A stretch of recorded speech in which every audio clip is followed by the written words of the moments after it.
बच्चों, पिछले वीडियो में हमने नाइट्रोजन उर्वरक के बारे में जाना और आज हम नाइट्रोजन उर्वरकों का मृदा एवं पौधों में महत्व के बारे में जानेंगे। नाइट्रोजन उर्वरकों का वर्गीकरण हम देख चुके हैं और आज हम नाइट्रोजन उर्वरकों के महत्व के बारे में जानेंगे। जैसा कि आप देख रहे हैं कि नाइट्रोजन का मृदा एवं पौधों में महत्व क्या है इसका? नाइट्रोजन का यह पौधों की वृद्धि में सहायता करता है।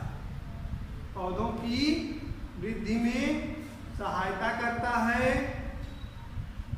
पौधों में कार्बोहाइड्रेट की मात्रा को बढ़ाता है। पौधों में कार्बोहाइड्रेट की मात्रा को भी ये क्या करता है? बढ़ाता है तथा अनाजों के उत्पादन एवं प्रोटीन में वृद्धि करता है। अनाजों के उत्पादन एवं प्रोटीन में वृद्धि करता है। और बच्चों, आप जानते होंगे कि जब हम नाइट्रोजन की अधिक मात्रा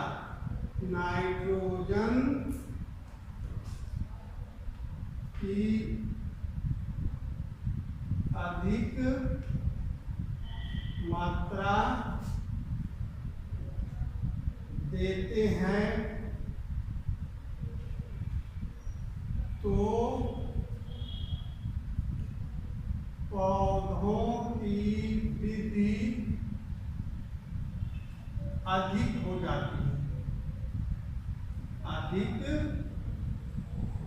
जाती है, जिससे वह गिर जाता है।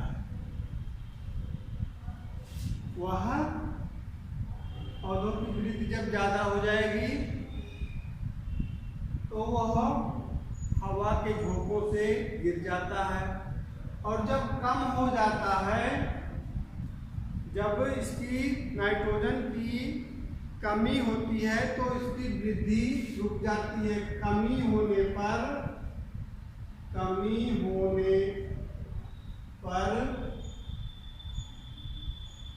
वृद्धि रुक जाती है।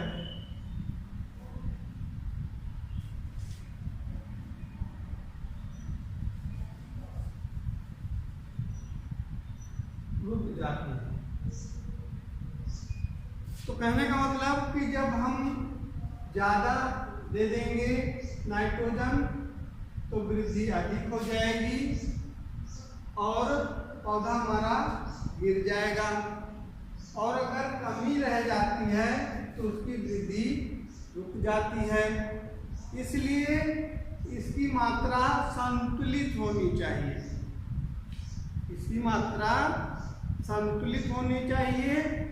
और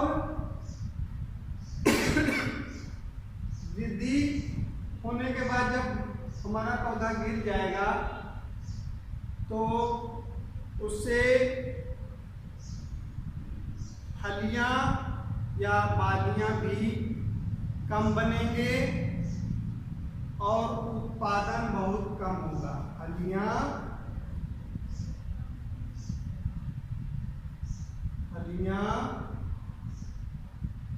व दाने कम बनेंगे। ठीक है?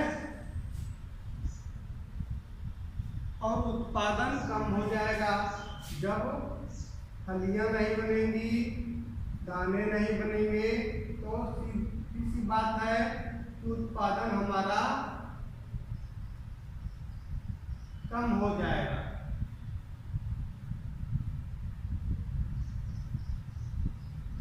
ठीक है?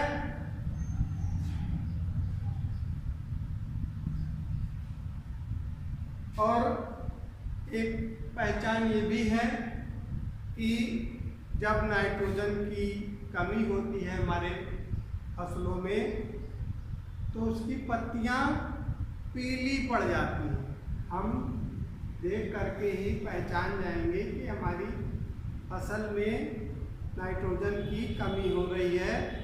उसकी पत्तियां कमी को प्रदर्शित करती हैं, वह पीली हो जाती हैं। तथा आलू में, आलू की फसल आप जानते ही हैं कि आलू में छोटे व कम बनेंगे, आलू के कंद छोटे और कम बनेंगे। इससे भी हम पहचान जाएंगे कि हमारी फसल में नाइट्रोजन की कमी हो गई है। तथा फलों वाले फसलों में फल कम बनेंगे व पकने से पहले गिर जाएंगे। ठीक है। और आगे हम जानेंगे कि फास्फेटिक उर्वरक, फास्फेटिक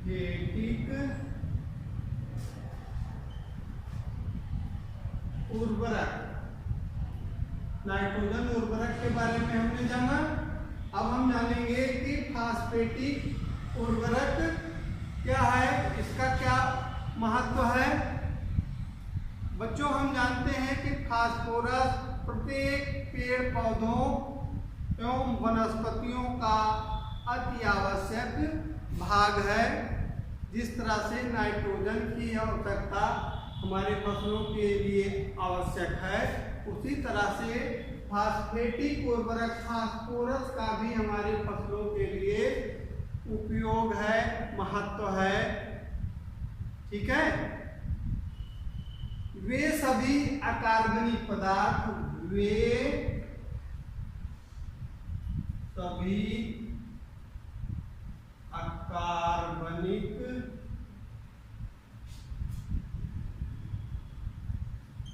पदार्थ जो फास्फोरस देने के लिए, जो फास्फोरस देने के लिए प्रयोग किए जाते हैं,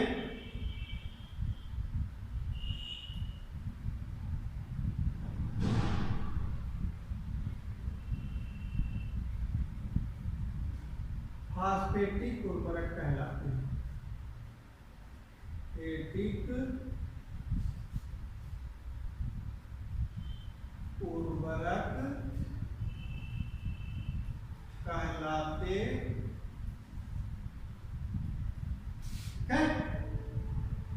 वे सभी अकार्बनिक पदार्थ, कार्बनिक और अकार्बनिक के बारे में हमने आपको पहले भी बताया है कि कार्बनिक पदार्थ जैसे हमारी गोबर की खाद, वो क्या है, कार्बनिक पदार्थ है। लेकिन अकार्बनिक पदार्थ को हम फैक्ट्रियों में बनाते हैं। ऐसे उर्वरक जो फैक्ट्रियों में बनाते हैं, हम स्वयं नहीं बनाते हैं, वे अकार्बनिक पदार्थ वाले उर्वरक कहलाते हैं। ठीक है। तो हम देखेंगे कि वे सभी अकार्बनिक पदार्थ जो फास्फेटिक या फास्फोरस देने के लिए प्रयोग किए जाते हैं, वे क्या कहलाते हैं, फास्फेटिक उर्वरक कहलाते हैं। इनको भी हम वर्गीकरण करते हैं, इनका भी वर्गीकरण किया गया है। वर्गीकरण किया गया है इस तरह से। फास्फोरस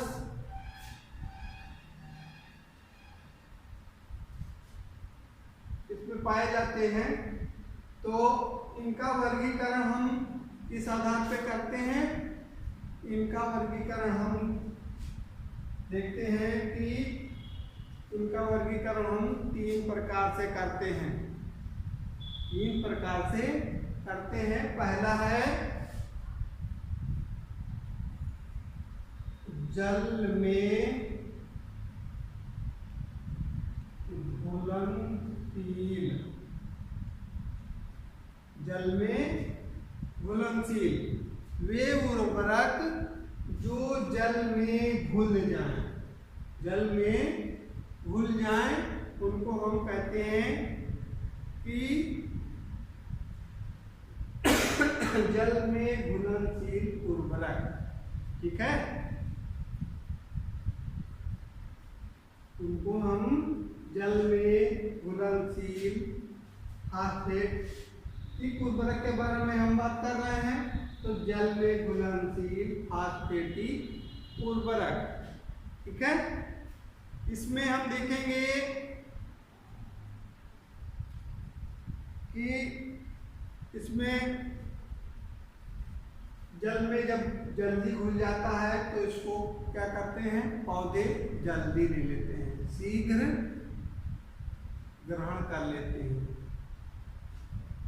इन्हें अम्लीय एवं उदासीन मृदाओं में प्रयोग किया जाता है। कैसी मृदाओं में? अम्लीय या उदासीन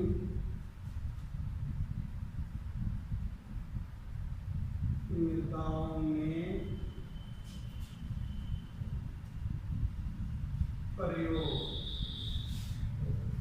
इन्हें कहाँ उपयोग किया जाता है? इन्हें अम्लीय एवं उदासीन मृदाओं में प्रयोग किया जाता है। इसके अंतर्गत आता है पहला single super phosphate, super phosphate. इसमें 16% क्या पाया जाता है? फास्फोरस।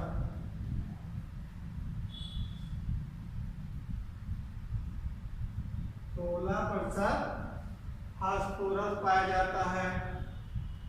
दूसरा है मोनो अमोनियम सल्फेट, है मोनो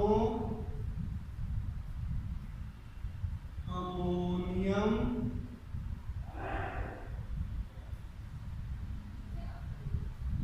सल्फेट। इसमें फास्फोरस क्या परसेंट पाया जाता है? 48%। 48% फास्फोरस पाया जाता है। ठीक है, इनका हम वर्गीकरण किए फास्फेटिक उर्वरक का। तो पहले वर्गीकरण में हम देखा कि जल में घुलनशील, जल में घुलनशील, इसका भी वर्गीकरण किया गया। इसमें देखा गया कि दो तरह के उर्वरक लिए गए। सिंगल सुपर फास्फेट उर्वरक, इसमें 16% फास्फोरस पाया गया। दूसरा मोनो अमोनियम सल्फेट, इसमें 48% फास्फोरस प्राप्त किया गया। ठीक है, अगला हम देखेंगे कि साइट्रेट घुलनशील।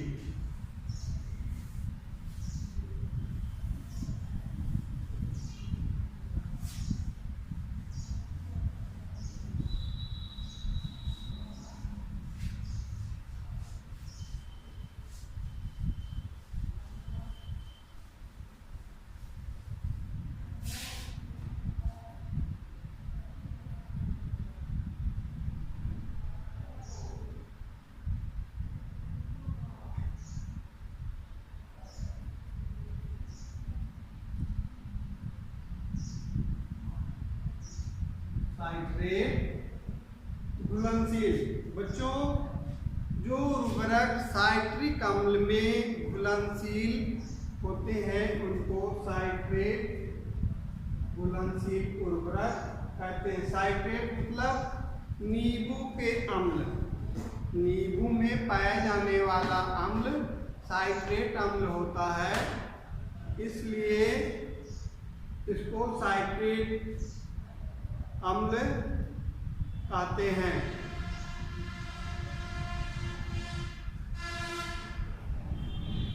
यह है साइट्रेट में घुलनशील उर्वरक, साइट्रेट में घुलनशील एवं पानी में अघुलनशील। अभी पहला हमने देखा तो जल में पानी में घुलनशील था, लेकिन ये क्या है कि साइट्रेट मतलब नींबू के अम्ल में घुलनशील है, लेकिन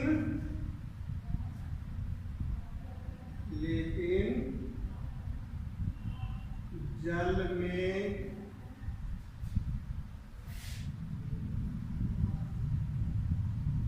घुलनशील नहीं है। ठीक है, जल में अघुलनशील है, जल में यह नहीं घुलता है। ठीक है,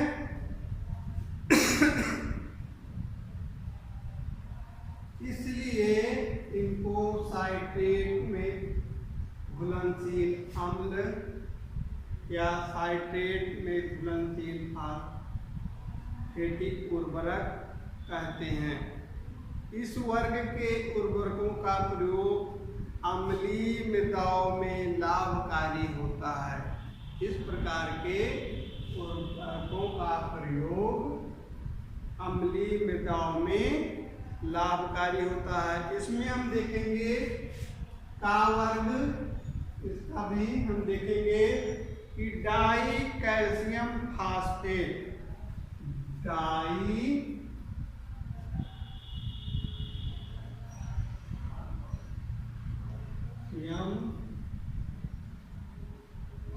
फास्फेट, इसमें देखेंगे कितने परसेंट फास्फोरस मिलता है। इसमें हम देखेंगे कि 32% फास्फोरस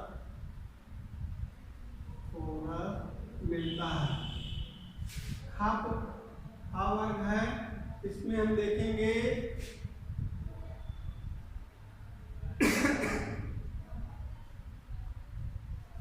बेसिक स्लैब,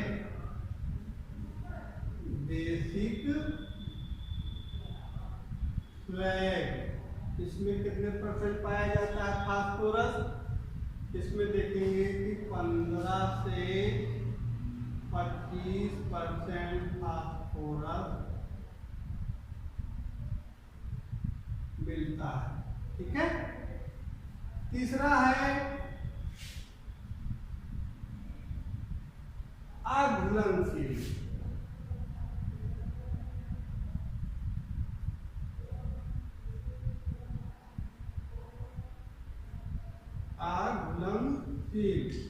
अघुलनशील मतलब यह घुलता नहीं है, चाहे साइट्रिक अम्ल हो या पानी हो, इन दोनों किसी में भी यह नहीं घुलता है। चाहे पानी हो, पानी या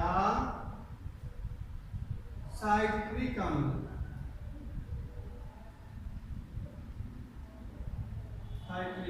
पानी या साइट्रिक अम्ल दोनों में अघुलनशील।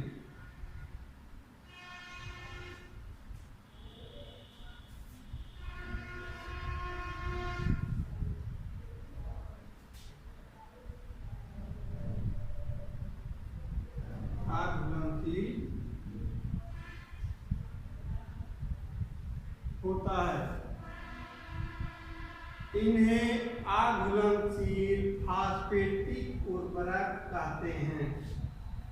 क्या पानी या साइट्रिक अम्ल नींबू का अम्ल दोनों में क्या होता है, यह नहीं घुलता है, इसलिए इन्हें अघुलनशील फास्फेटिक उर्वरक कहा जाता है। इस वर्ग के उर्वरकों का प्रयोग अधिक अम्लीय मृदाओं में किया जाता है। कहाँ किया जाता है? अधिक अम्लीय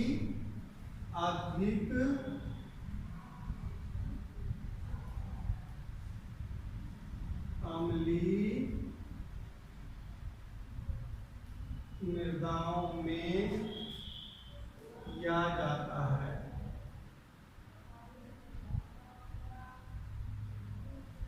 ठीक है?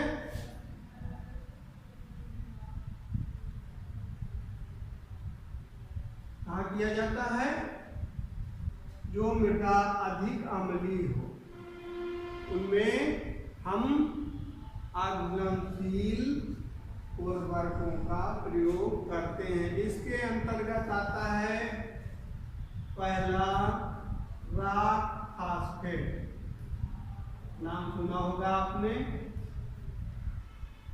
Rock phosphate. रॉक फास्फेट में 20 से 40% फास्फोरस मिलता है। दूसरा है हड्डी का चूरा,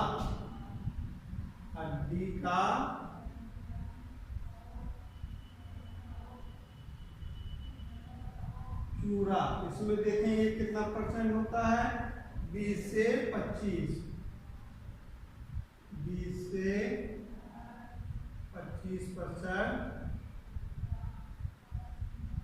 फास्फोरस मिलता है।